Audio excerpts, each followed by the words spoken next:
Welcome to the show with me, Dan, and my guest, Hannah Channing. I just thought I'd give a little intro to you, so I know you because you're my cousin. That's true. What? Bombshell. Okay. Weird way to break it to me, but cool, I'll go with it. And the reason I sort of personally wanted you to come on the show is because we've had a lot of really interesting discussions in the past. There's a lot of things that we have talked about politically. We've talked about personal stuff, and you also sort of seem to think about things quite deeply, and you have some strong opinions about things. And I thought it was sort of an instinct really that you would be good for the podcast. Which hopefully you won't let me down. Oh gosh, no pressure. Thanks, Dan. All pressure is on. I'll try and be as opinionated as possible. But no, but yeah, so I didn't actually have anything particular in mind, but I sort of asked you if you had anything in mind, and you came up with a few things. And one of them was the whole idea of failure, which was really surprising to hear, like as an idea to talk about. So you like to just briefly say why that was? Why did you want to talk about failure? Why is this something that you've been thinking about?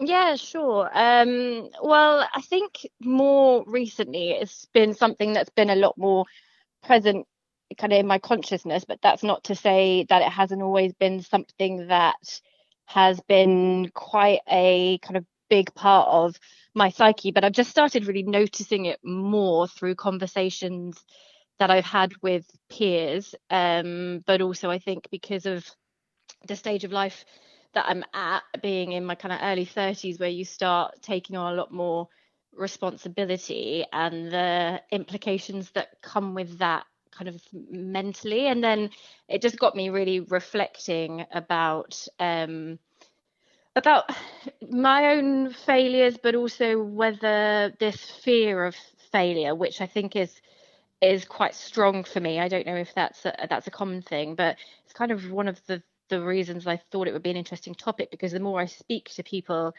about it, the more I realize that they all have it as well, this sort of epic fear of failing, but in different degrees. And I think people's attitudes towards it also changes how they respond to it. I think a lot more people seem to deal with it better in some ways than I've necessarily been able to deal with it. Not on a surface level. I think people on a surface level seem to cope with it quite well. You wouldn't even notice what's kind of going on behind the scenes. It's a bit like a swan, I guess, in that sense.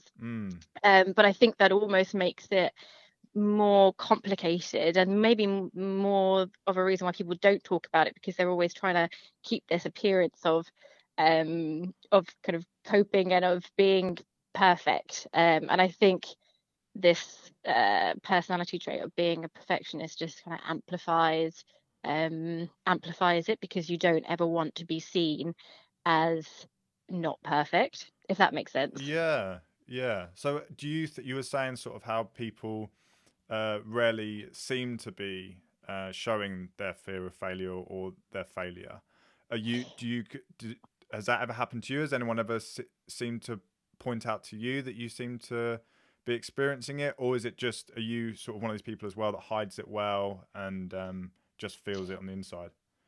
Definitely the latter. I've tried to be more open about it quite recently. I think more because I've been being forced to sort of take on more responsibility, which opens up a lot more opportunity to fail at it. And I think if this idea of imposter syndrome, particularly professionally, but I think also personally, has been something that has almost become a little bit crippling in some ways, because the more people are convinced that you're good at something, the further you have to fall if you get it wrong, in a sense. Or at least that's how I build it up in my own mind. But I think from a outward perspective, because when I've spoken to colleagues about it, their responses, you always seem like you take everything in your stride, which I think is part of the issue. And when I've spoken to peers, it's a very similar complex web where what you're projecting isn't necessarily what you're experiencing inside. Yeah. So you were saying about imposter syndrome. So is that when Mm. you feel that you're doing something or you're in a place where you shouldn't be and you're sort of a fake or that sort of thing? Yeah, basically like that. It's like you feel like you've been blagging your way through and you're going to get found out, and you're just waiting to be found out for not really knowing anything and for just kind of faking it the entire time. Not faking it in an enjoyment sense, but you just don't feel like you know as much as you think people think you know. Yeah, yeah. Does that make sense? Yeah, it does, especially when you start a podcast. So yeah, I definitely understand the feeling. Yeah, I mean, how have you found it since starting this? Have you had that same feeling? Yeah, it's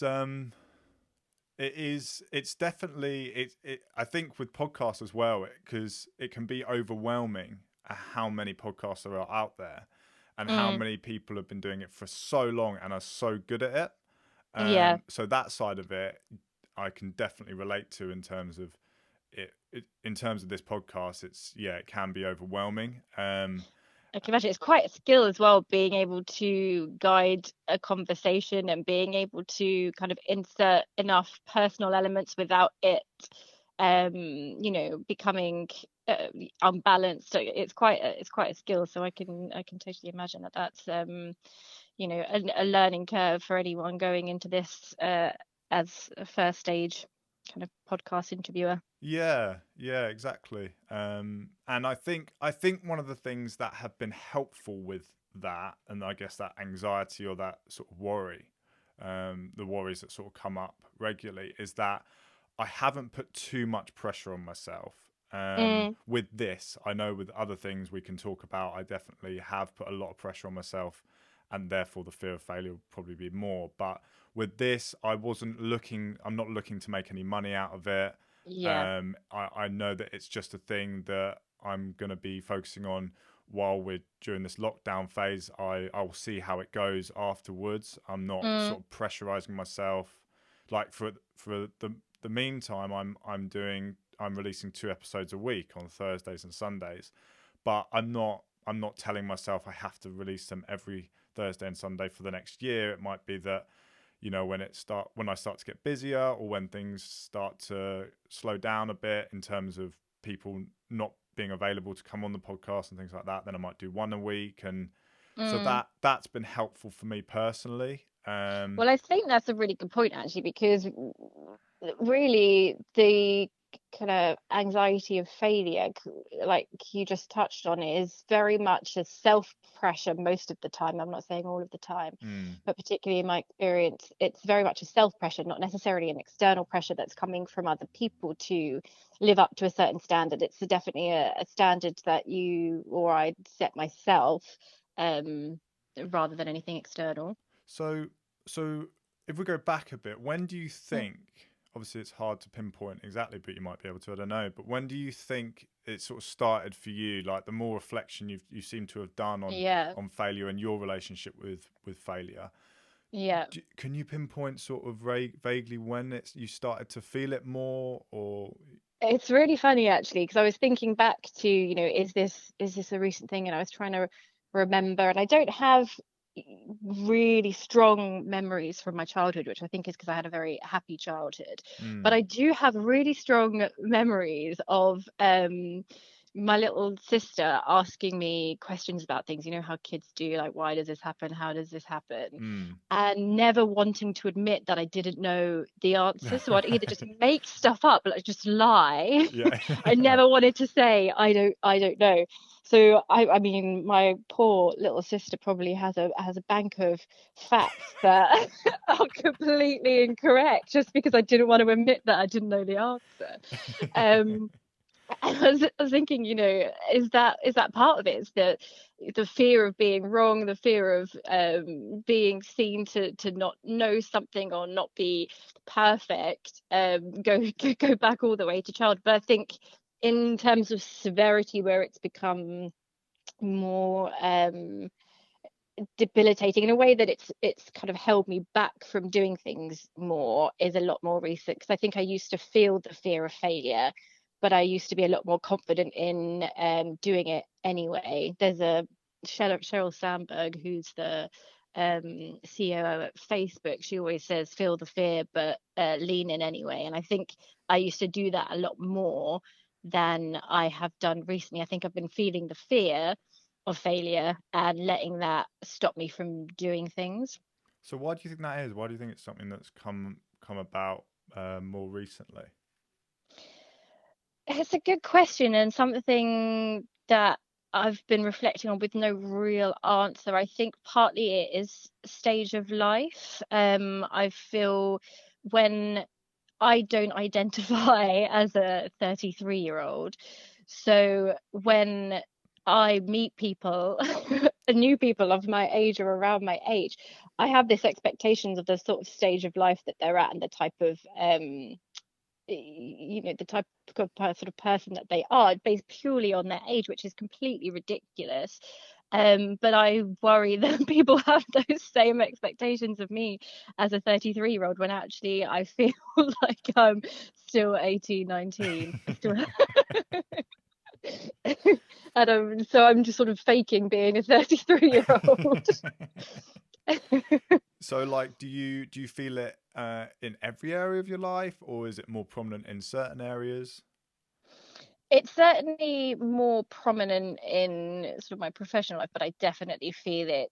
I've definitely noticed how it's also very present in personal life as well. So, for example, if I'm talking to friends about things, I sort of take on um the I don't change my personality, but I definitely adapt to situations, because I don't, although I have kind of opinions about things and I'm stick by my opinions about things, the way I deliver that will vary depending on sort of who I'm with, because I want to be seen in a certain way. Mm. And I think that this comes back to the wanting to be seen as perfect, and like you don't have any flaws. Yeah, yeah. So it's something that it didn't like. You're not sure where it maybe started, but it seems to have been now in different areas of your life. Yes, I would say I can't pinpoint an exact moment when it started. Mm. But it's definitely become more prevalent. But I also get that sense from other people that I speak to as well. I don't think that it's specific to me. Um I just think people maybe deal with it perhaps better. Well, how do you deal with it? How do you what's your, if you can describe sort of what you feel when it's going Mm. on, and what how do you deal with that? Well, recognizing it is, I feel like I can recognize it quite well. Um, but in terms of dealing with it, sorry, what was the first part? How I recognize it? Yeah, like what does it feel like to you? What Mm, maybe give like a typical. So you can give a real scenario, or you can give a sort of hypothetical one. But like, mm. how do you how do you recognize that feeling? What does it? I know it's difficult to describe a feeling, but what does that typically look like to you? Yeah, it can be, it's a huge scale from sort of, I guess, even minor criticisms. Although outwardly I take them very well, inwardly I think about them way, way more than I should. Mm. And I let it affect then the decisions that I kind of make in the future. So, for example, if I get some feedback on something, and it's 90% positive and 10% constructive, I'll fixate on that 10%, and it will slightly take over and distract me for way longer than it probably should. I have this slight tick with things that are slightly, more extreme, or I feel them more extremely, where I sort of shake my head trying to get the thought of it out of my head, because I know that it's really unhelpful to fixate on those things. So I physically try and just shake it out of my mind, but Mm. it doesn't go. So I think I think recognizing and reminding myself that it it's completely natural to not be perfect, although I think if you tell yourself something enough, you kind of start to believe it, and you start letting things go. I did go to a therapy session to see, because it got to a sort of stage where I was thinking about sort of very much changing quite major things in my life, and I didn't want to make major changes because I was afraid of failing at the things that I was currently doing. Mm. Rather, so I wanted to get to grips with the motivation behind making those changes. So I went to a therapy session, and I lasted one session and never went back. I found the whole thing so uncomfortable, and I was even like, I could even feel myself doing it, like projecting onto the therapist this perfect version of myself, which just wasn't true. Whenever she'd ask me questions, it was like, when you go into an interview and someone says, "Oh, what are your weaknesses?" and you try and shape it to sound like a positive. I was like trying to pull the wool over my therapist's eyes. One of my weaknesses is I work too hard. Yeah, I'm just too good at everything, and I think that level of perfection is just, it's just not great sometimes. um, so I don't have any proper solutions to offer up about how to deal with it. I think just being a lot kinder to yourself, and what I try and do is work on things as units. So, if, for example, it's about my body image, and not wanting to be a perfect version of that, I just take that in isolation and kind of work on that, and sort of try and let little things go about that before trying to work on other areas where I see it coming into. I guess that's the only sort of slight solution I could offer up for it, is not trying to take the fear of failure as an entirety because it's so overwhelming. It's about kind of breaking it up into the behaviors where it starts manifesting itself. Mm.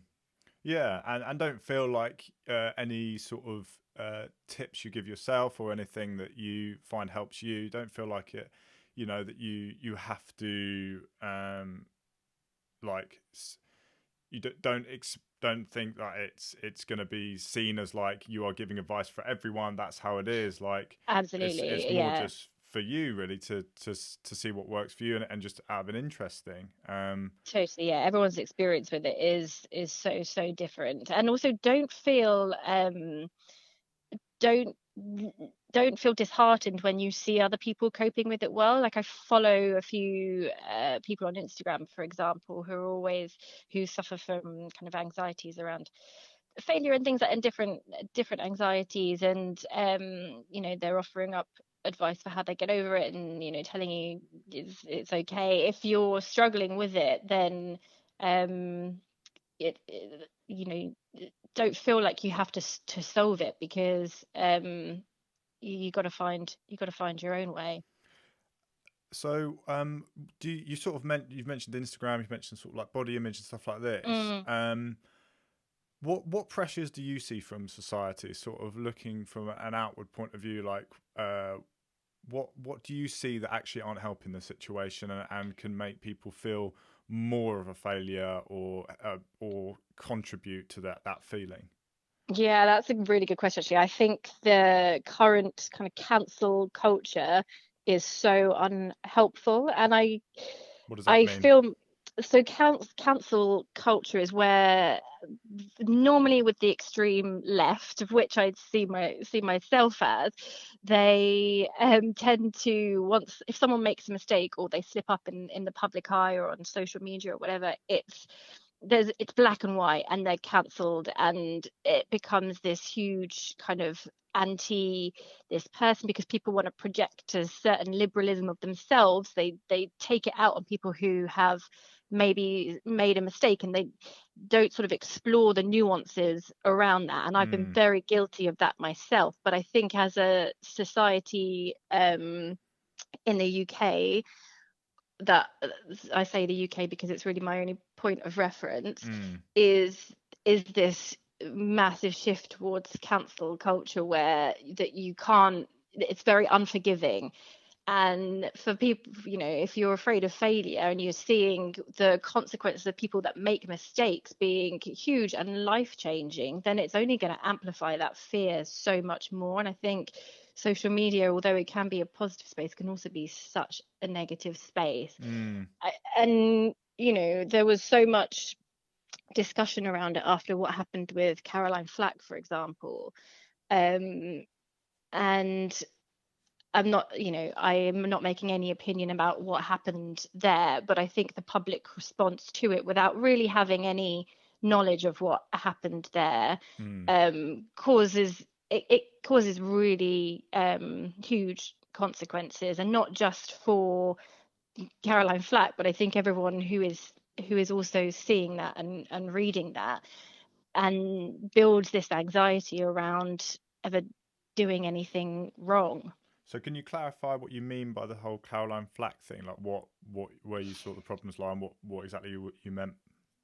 Yeah, so I think it came out in the press about her potentially domestic abuse with her partner, Yeah. and the media completely went after her. I think partly because it's so unusual to see that way around gender wise. Mm-hmm. It got a huge amount of media coverage. She got a lot of hate mail and social media abuse about it before she had even finished trial. Mm. And I just think, I'm please don't think I'm in any way condoning domestic abuse. I don't know what happened there, No. but I don't think that the public has a right to have such a strong opinion about something without having any real knowledge about Mm. what actually happened. And that's just an example. I mean, you see it happen all the time. People who have who have sent a tweet and then realized it probably was a bit inappropriate and apologized about it. And we're all here to learn, essentially. No one is complete and no one is a finished product. And if you are, then what a sad sort of rest of the life your life you have to leave if you're not going to learn anything else. And I think we jump on things as a society too quickly. Mm. And also, I don't think you convince anyone of anything by being aggressive about it. And I've learned that from my own experience, and conversations we've had as well, Dan, in terms of really imposing your, not you, me, my opinion. It doesn't. It makes for an interesting debate, but it doesn't. Sometimes you need to also, I guess, listen. Um, and explore more. And I think that's where this sort of heightened sense of worry of saying something or doing something wrong comes in, because the image that we project of ourselves isn't always married up with necessarily how we're feeling or thinking inside. And when that comes out, and you get negative response for it, you start feeling like you're wrong. Does that make Mm. sense? Yeah, no, it does. It does. It's very interesting for me because you said yourself you sort of identify with the far left, or Mm. at least left leaning politically, but you are also pointing out where you see flaws in some of the way people approach it. And do you think it is more of a left wing thing, this sort of cancel culture? Like, I, obviously I can't know for sure, and I can only go from my sort of bubble of understanding. But it doesn't seem like the same sort of cancel culture happens in right wing. That people call each other out for the same little things. It seems like more of a left wing thing. Is that would you agree or? Yeah, I would, from my experience, I would definitely agree. I think because there's a certain assumption that if you're left leaning, then you're doing it for selfless reasons. Therefore, if you're right leaning, then Mm, you're selfish, and there's a kind of high horse that comes with that, or can come with that. And this is a very black and white picture that I'm painting, but I think that's slightly where it happens more with left leaning, um is because morally you kind of paint yourself as morally more right, when actually, that's obviously not the case at all. um but it it definitely, I've from conversations that I've had, it definitely feels like that. And I think also because you set sort of different expectations of um society. I don't really know how to explain it. yeah, I no, probably I, haven't I I explained it can very well. actually sort of see how that connection has been made between this sort of failure and perfectionism and what you're talking about with the left, because it seems almost what you're saying is the left look more for that moral perfection. Yeah, exactly. They, the right will forgive a lot more of moral sort of things, but whereas the left will not. It seems um, that which is a good thing in insofar as it's holding people to a moral standard, especially sort of politically, in our leaders. We want them to be, we want them to be good people, Mm, and we want the people we associate our with politically. We want to be sort of part of a team that's going to be more on the moral end of the spectrum. mm. But I guess where it falls apart is shooting for that perfectionism, whether it's on a political level or a personal level. It's always going to lead to failure because you can't ever get there, and everyone has different opinions of what perfect is. Totally. That's exactly it. And the expectation is too high. It's unfair, and it doesn't allow for um ambiguity. Mm, yeah. Yeah, that's really interesting in terms of like it being more on the left. Um, Mm. has that has that pushed you away from sort of your political thinking? Has it made you sort of has it repelled you from that, or is it just you sort of feel you're sticking with your sort of political leanings and you just want to make it better? You want to sort of make the culture better.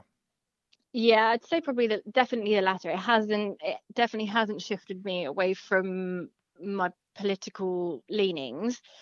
I'm just trying to not become one of those lefties who is a bit preachy. I'm Mm, trying to and also politically blind as well, because I got into the habit of reading and listening to the news or podcasts or whatever to reinforce my own views, and then you almost become actually blind to what the other side is saying, because you're not taking any of that in. You're only taking in stuff that's going to reinforce your own beliefs.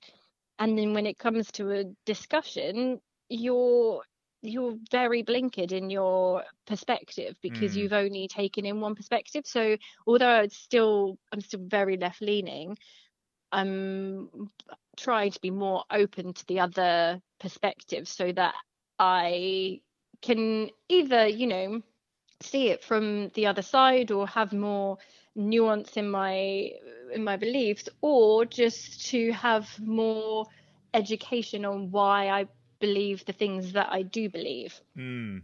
Yeah, it's almost like a more scientific approach. Like the good scientists will have a theory and they'll try and disprove it, you know, Yeah. and you can only solidify a theory if you fail in disproving it, but you have to properly rigorously do that. Has there been in any conversations you've had with people that either on the whole are more right leaning or just about certain subject? Is there any sort of views that you've softened on because of that?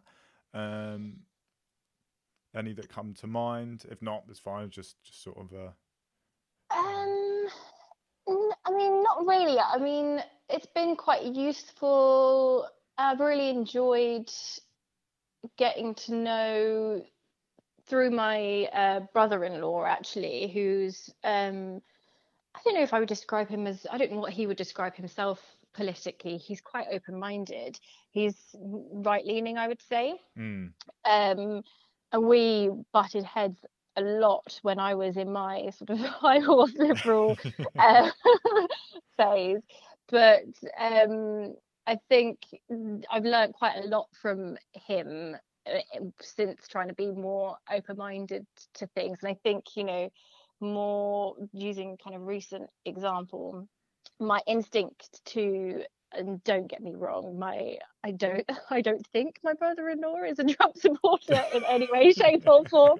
Um, you never know. but my my instant reaction to Donald Trump saying that the cure for coronavirus, the I can't really remember the exact words actually, but he's basically saying that the cure can't be worse than, oh gosh, what Yeah, did it's he like say? the cure worse than the disease, or the cure can't be worse than the Yeah, problem, or something along those lines. yeah, it was something on those lines, basically meaning, he was coming at it from an economy standpoint rather Mm, than a human life standpoint. And so my immediate reaction was to think, how freaking Donald Trump a response is that, as a businessman has always sort of valued money and business over human life, and that I think that's still absolutely true. My opinion on that hasn't changed, obviously, but my brother-in-law could come at it from the point of view of, yeah, but if the economy suffers, then health suffers, because you can't. And I think the American healthcare system is completely fundamentally flawed anyway. mm, But you can't afford healthcare, and then poverty increases, so health issues can increase, etc., etc., etc. mm, So I think that's the example that sort of springs to mind in terms of my immediate judgment versus actually exploring maybe what was being said. That I don't think Donald Trump is necessarily educated enough to have had that thought process himself, but my brother-in-law did. yeah, yeah, and it's. Do you think it's tough sometimes? I get part of the sort of perfection or failure thing. Do you think it's tough sometimes to admit, like, if you feel like the other side actually have got a really good point about something, or it makes you think again? Do you think that sometimes can be quite a difficult thing to admit? Definitely. And I guess this also is heightened through this fear of failure or fear of being wrong. I don't think I've ever been able to really admit properly, not so much in a professional environment. I'm a bit more comfortable with admitting when I'm wrong, but in a personal sense, I don't think I've ever been able to really admit when I'm wrong Mm, anyway. But I think so there's that fear of failure, not being able to admit wrong, and then there's the sort of extreme political views. If you admit you're wrong in that, it means that what you think you don't actually really know. mm, But that's also okay, but it's coming to terms with the fact that that's okay, mm, and also coming to terms with the fact that you're not, um people aren't just one thing. If you're left leaning, it doesn't mean you're not this, that, and this. No one is just made up of an exact package of what comes with that. And so, when I talk about cancel culture, that's part of the issue, is that there's this projection of what a a person who is, for example, um, who has spoken out about feminism, there's a projection of what that means in terms of their opinions about everything else that's liberal. And if they Mm, slip up, then it conflicts with this package we make up based on one opinion of what someone has. We project what their entire character is like. mm. And then if they, even if it's not a mistake, if they believe something else, it conflicts with that projection, and they're cancelled. Yeah. Do you think it's actually one of the Achilles heels of left wing politics? Is I can see it in this country. I can see it in America. Um, that the splits happen. So the Labour Party, when Jeremy Corbyn was the leader, there was a lot more of a split, and the Labour Party. In America, you sort of see the sort of Bernie Sanders of the group, and then there's more moderates. And I know you get that with along the spectrum, but there seems to be this thing on more right wing that they rally round. Like when Donald Trump was like campaigning, and no one took him seriously, and Mm, most Republicans thought he was morally reprehensible, because my understanding of right wing people is their moral side. They've got a lot of moral ideals mm, that I necessarily, some of them I agree with, some of them don't. For example, like abortion, it's more of a right wing thing to be mm, against abortion because you see it as a life, and that is a moral thing. yeah. And yeah, just and various other things like the sanctity of traditional families and the importance of a Mm, stable upbringing, all that sort of stuff. So a lot of the more sensible Republicans, when Donald Trump was running up, were going, "Who is this guy? Like, we cannot let this guy go into power. He doesn't represent us as Republicans. He's yeah. completely morally reprehensible." Yeah. Um, and but now that it wasn't even a second thought that they would in the election that's coming up now in America, Mm, that they would run anyone else against him, because Donald Trump can win. So we just rally around him, and it's just and also similar thing here with Brexit. Boris Johnson being so divisive, and there being a split in the Tory party. yeah. But they rally around him. Everyone agrees. It's like, no, he's in power, so we just so it seems like, I don't know if you agree, but the left can't pull themselves together as easily, because because the left are trying so much harder to meet this moral perfection, and need to have someone that ticks every single box. Yeah, I think that's probably quite a fair observation, actually. I've never really thought about it in that way, but um, yeah, I think that's probably quite a fair observation. I think the right in America, I completely agree with what you're saying there in terms of the rallying and the kind of pulling together and seeing it as a unity, um even with those, Republicans who couldn't um who didn't see Donald Trump as representing their Republican views. Mm, I'm not sure if that's the case with the right in the UK. I've not really thought about it. It's been quite complicated over here because of, recent things like Brexit, which wasn't a left or right issue. I mm, think it's been quite complicated over the last couple of years. mm. Um, but prior to that, potentially, yes. Yeah. Yeah, no, it's interesting to me. I'm wondering whether this cancel culture actually not only affects people on a personal level psychologically, but also whether it feeds into politics, and therefore uh, politicians on the left are less likely feel more restricted, and feel like if they say slightly the wrong thing, then they're going to be Mm, torn down, and it's going to be, yeah. Whereas the right, it's sort of like, because Boris Johnson's history, there's so many things he's said and done, and that if you look back on it, like is really bad.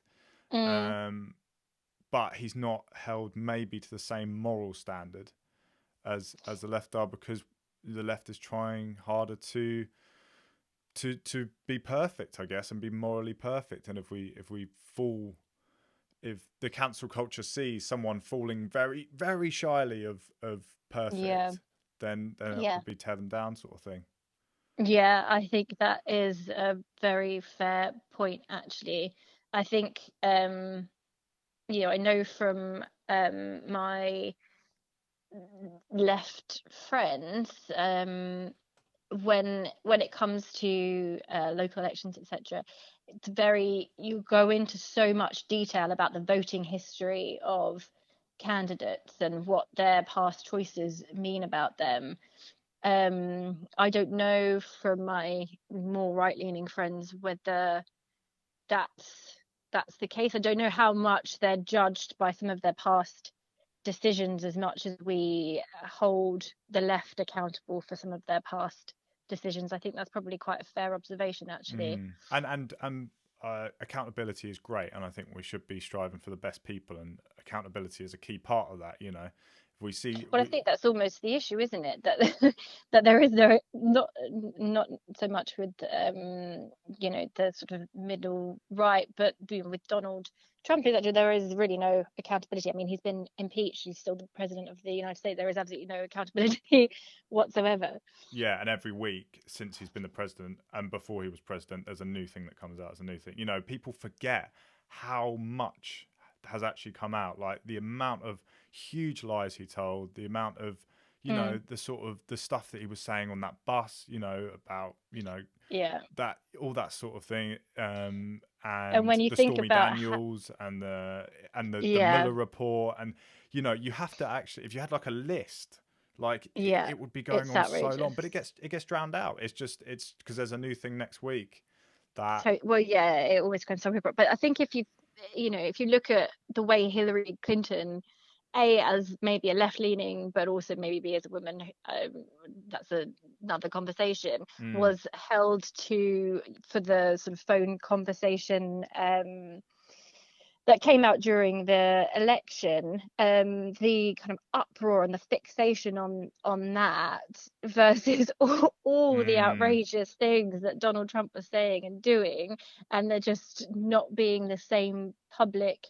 response is mm, it's almost laughable. And I think it's the same with Boris Johnson. If you look at the and I'm not and again, I'm not condoning the kind of anti-Semitism in the Labour Party, but if you look at the backlash towards Jeremy Corbyn for that versus the comments that Boris Johnson has made about women in the Islam religion publicly, and they're just held to completely different standards mm. for what are kind of race issues. Yeah, no, it's interesting, and I would say, as someone who I think I would say I lean more left than right. There are some issues I actually lean more right, but in general I lean more left. And I would say part of the thing I'd like to see going forward, anyone who, because the cancel culture, like you say, generally if it's on the left by left people, then they want someone left wing to be in the power. But Mm, that I think it's up to the left to recognize when the cancel culture is going so far that they're actually yeah, helping the right wing person get into power. yeah, We need to call people out. We need to make sure that anyone that we're supporting, um, we criticize them, and we make sure to a point that we see what sort of person they are. But if we do it so much, we're dragging down anyone that tries to be a leader of left wing, and then the right wing just go, oh well, we'll just put the most successful person or the person we most think will win, and then we'll just support them all the way, and then they'll get up. yeah. So yeah, Yeah, I think hopefully. that's very fair. We need to cancel culture. Yeah, yeah, exactly. Yeah. And have Okay. you always felt politically that you were, on the whole left leaning, but on some issues right leaning, or is that more of a recent thing because you've um, you know, seen more recently or spoken more recently? Yeah, so cancel culture hasn't been a thing for me that's shifted me. Like Mm. the same as you, like it hasn't. It's you've just seen it as a flaw in the side Yeah. you're on, and you wanna make it better. And I agree with that. For me, so I've done a bit of a pendulum swim, which has gone well, not far right, but I voted for David Cameron back in however long it was when Ed Miliband was running. So was that 2005 or something?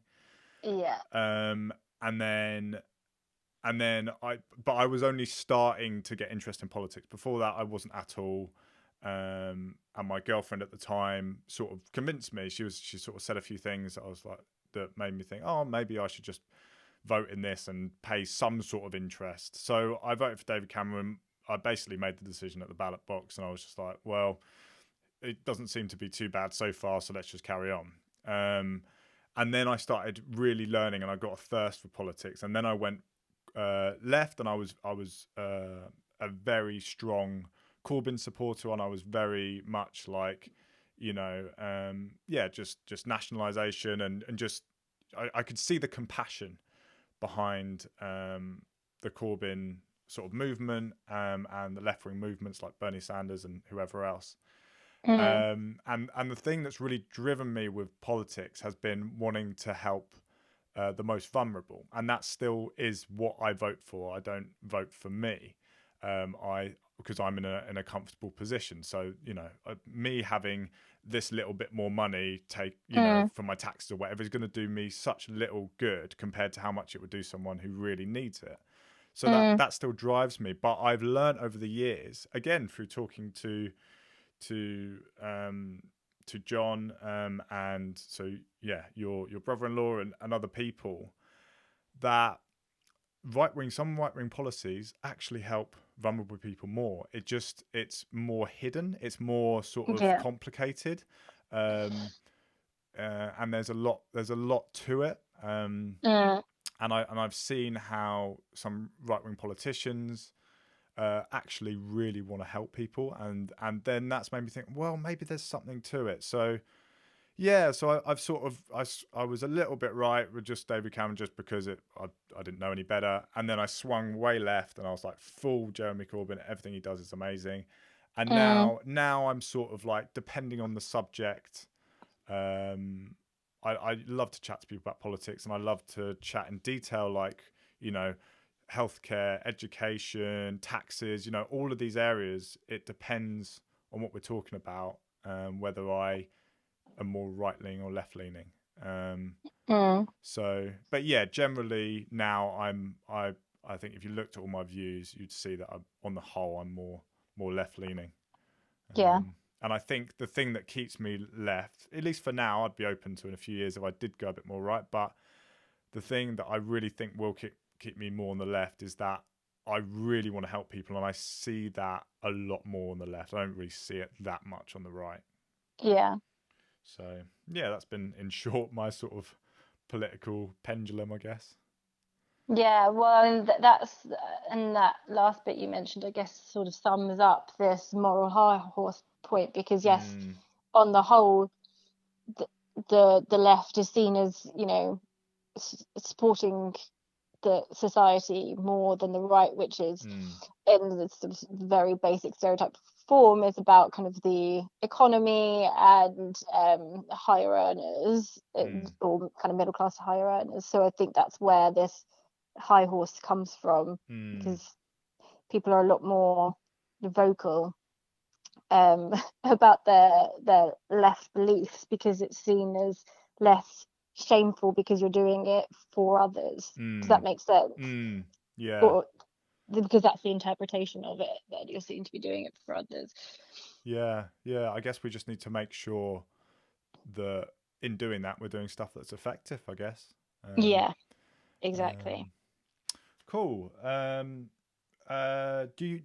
you think of any other sort of back to the faith? Can you think of any other pressures from society um, that that you've seen, like on social media or just amongst friends or just in general, like other pressures that sort of make you feel that sort of failure? I think for me personally, I mean there are numerous things. There's kind of current things in terms of similarly to the cancel culture thing, with how people have responded to coronavirus and Um, but I think for me personally, one of the major things, and it comes back to stage of life, I think, because not wanting to have children Mm, um, is uh, is because now I'm sort of in my early 30s, or when I was kind of approaching 30 in particular, it was coming up a lot more in terms of questions and people asking about it and things like that, or people assuming you're at a stage where you're thinking about it. If you're at mm, kind of networking events and things like that, it's very much a question that seems to be socially okay to ask. And I actually, I have no issue with being asked it. I think we need to be having conversations around it so that people know that there are other options if they're feeling mm, like they maybe don't want to have kids. But it also brings with it this, in some situations, not all, but definitely a just sort of judgment at mm, times around a what that means about you as a person, mm, but B, you're kind of forced to explain it a lot, and then it sort of brings up fears of failing as an adult, but also failing as a female in some regards. I think mm, there's a different pressure we put on women in terms of family life than what we put on men. mm, And I think being made to feel like you're failing at being a woman is really, a horrendous thing, a horrendous pressure to put on people. And I've definitely felt that over the last few years, which has sort of heightened the anxiety. It hasn't in any way, shape, or form made me change my opinion or made me consider wanting to have kids. I know wholeheartedly that it's not for me, mm. but it still brings up this feeling like you're sort of doing something, like, if you're doing something against the grain, then you're failing sometimes. Yeah, yeah, and it's I, interesting, like the fact that you bring about the sort of the gender or sex differences, because we this is something we've always been on the same page about. Like mm, I don't want kids. I'm probably mm, slightly less sure as you are. If you're like 99.9, then I'm maybe mm, like 97%. But in general, when people ask me, I had this chat with my mum last night actually, um, because unlike other people I know, I've been fairly convinced of it for a while, whereas other people I know might have been when they were younger, and then they've softened a bit over time, and they probably will end up having kids. And even the ones now who aren't that fussed about kids, you can still see that in the long term they probably would like them. And whereas for me and for you, we've always been like, well, actually no, many years have gone past, and I still feel the same for these reasons. yeah. But it's interesting, like you were saying about that pressure on women more with this whole having kids thing. And mm. yeah, so do you feel like you felt that then, like in terms of like people, the judgment and the expectation, and this sort of like you're a woman and that's what you should be doing? And I've actually had comments from people saying, if you're oh, I had one comment which was horrendous from a sort of middle-aged man who essentially, I'm slightly paraphrasing, but not hugely. He basically said, if you're not reproducing, A, are you not worried you're going to be less attractive to men? A Jesus. quite an assumption in itself. Hmm. B, then what is your purpose? Fucking hell. Jeez, is this someone you knew, or was it just someone that like what? I didn't even know them that well. It was through a sort of work environment. I was at an event and I was flabbergasted. That someone feels it's appropriate to make those comments. Obviously, B, that they hold those opinions in the first place. But Yeah. C, in a kind of professional environment when you don't know Oh my anyone's god. story, is just outrageous. But I think that is particularly from that age bracket. Again, I'm generalizing, but that's where I see it more in terms of the judgment side of things, Mm, because I think slightly older males grew up in a very different society where gender roles were that they were different to the expectations of gender roles today. mm, it's a it's a does not compute moment, because it's not anything that they can really relate to as much. Yeah, and it does seem to be very much an age thing, like you say, like generational. Like we're our generations and generations younger than us are getting married less, Mm. and I think I don't know actually the stats or like the facts around having kids, but I feel like there's probably less people really being sure they want kids, probably more people being sure that they don't. So I think, yeah, I mean, have you found it's more men? Like I imagine sort of women that there's more of a judgment from a woman point of view. Have you seen or heard much of that, or is it mainly men that seem to bring this sort of judgment? It's pretty balanced, I would say, between, I think, the judgment side of things, Mm, maybe more male, mm, but um, certainly in terms of what I've noticed from women, which is quite interesting, is that they're more defensive about their own life choices when it comes to right. marriage and kids, and they become quite defensive about it, as if you're challenging their life choices. Mm, Um, so there's much more defensiveness around women who have had kids and got married, as mm, if you're kind of making an insult towards their life or their lifestyle. yeah. Um, so I've had some quite interesting conversations with women in that, and actually one conversation in particular, they got quite heated. I stayed quite calm because I've been asked the question and challenged on it so many times. It's Yeah. almost like a bit of a script. Um, but I find that interesting in itself.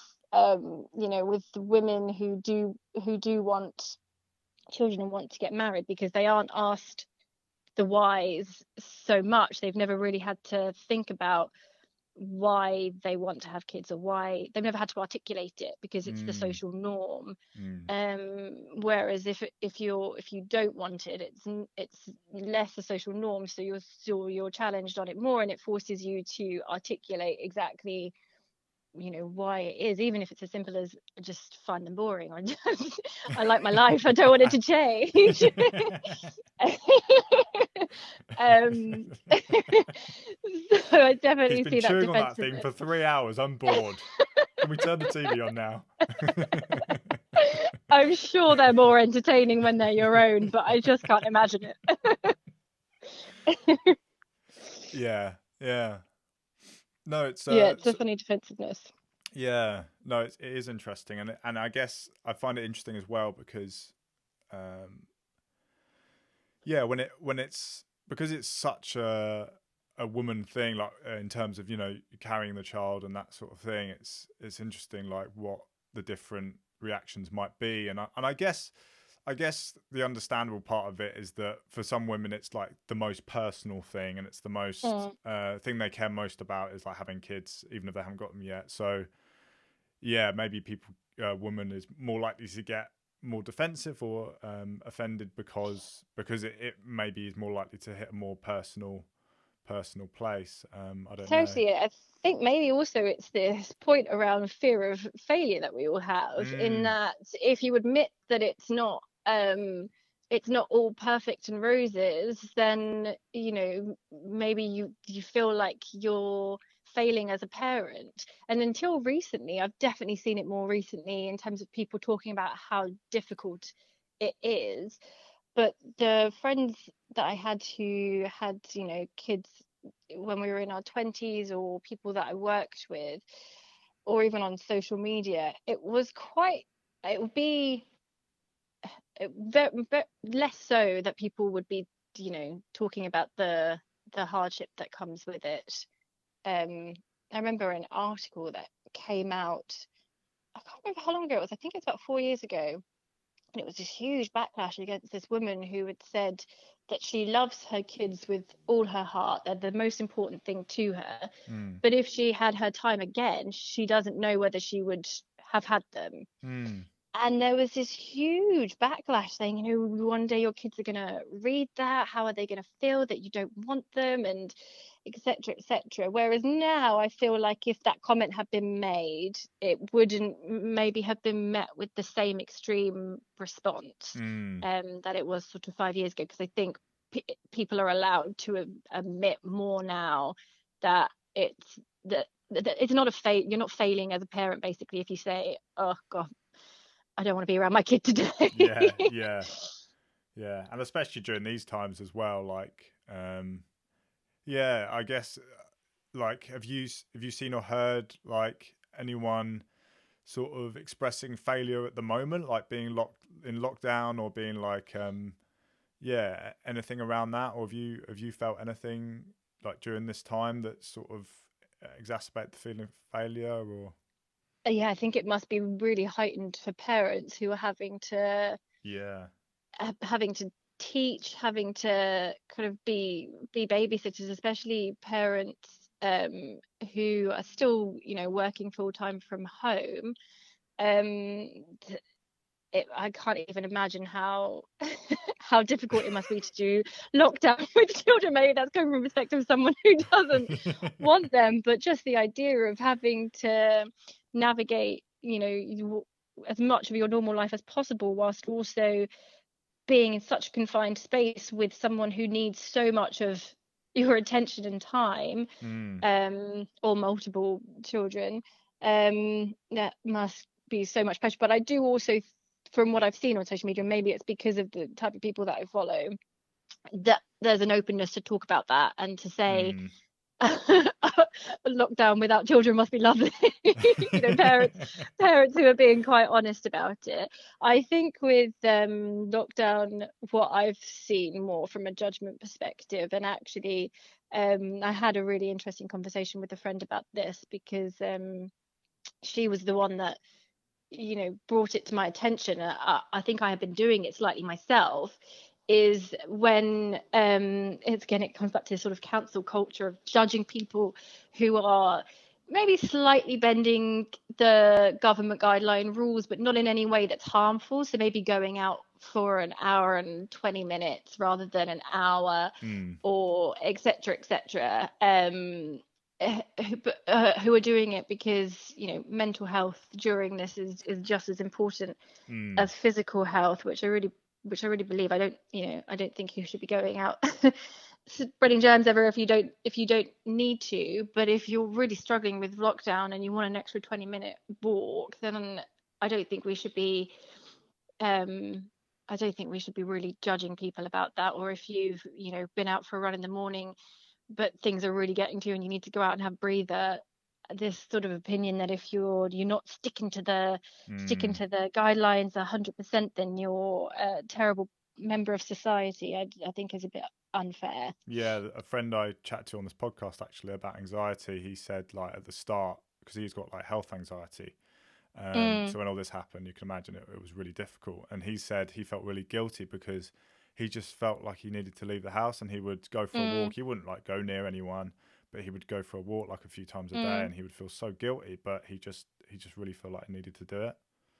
Yeah, well, that's exactly it. Because mental health is physical health ultimately, and it's not going to do anyone any good. It's not going to do the health service any good if people are ignoring their mental needs and having physical consequences as a result. Hmm. Yeah. Well, I think there's so many more things that I would have been happy to go into, but we've actually gone over the hour mark now. Oh, sorry, No, no, chatty it's not. Cathy over No, no, here. no. It's not your. No, it's me as the host, and it's like I say, it's no pressure. I'm not trying to keep it exactly to an hour or anything. Mm. Some of them I've done have gone to like 1 hour and 10, and yeah. But no, it's been awesome. And yeah, thank you so much for coming on. And we've sort of went into areas I didn't even expect. We started with sort of the psychological thing of failure at the start, but then we sort of went into sort of cancel culture and politics and things like that as well. Yeah, no, it's been really interesting. Thank you, Dan. No, thank you. I'll just say before you go, to anyone listening, please feel free to comment, share, and just generally carry on the conversation. Be good to hear As any. long as you're not cancelling me. Yeah, yeah. All of those cancel culture comments. Oh wow, that's alliteration, isn't it? any of those sort of comments will be deleted. But yeah. Yeah, I'd love to, if there's anything you have thoughts on about our conversation, it would be great to have you on as a guest, whether you just want to carry on what we were saying and you sort of agree, or whether you disagree with certain aspects of it. It'd be good to get a variety of opinions. But yeah, just finally, I'll just say again, thank you very much, Hannah. Thank you, Dan. Great. All right, well, take it easy. I'll speak to you soon. Bye. Bye-bye. There's something else I'd like to say to any listeners, all three of you. This podcast is an ongoing process. It's an ongoing experiment. I'm trying things out and seeing what works and what doesn't. And so any feedback on this or other episodes will be really appreciated. I don't want this podcast to just be for my own enjoyment. The goal is for it to benefit people in some way. And constructive feedback is the best way to know if this goal is being achieved. If I don't know something's rubbish, then I'll just keep producing rubbish. If I don't know something's good, then I'll just stop producing anything good. And also, if you think of anyone that you know that would be a good guest for me to chat to, then please let me know. I would love the opportunity to speak to a wide range of people about an even wider range of subjects. Thank you for taking the time to listen, and I hope you continue the conversation. Bye for now.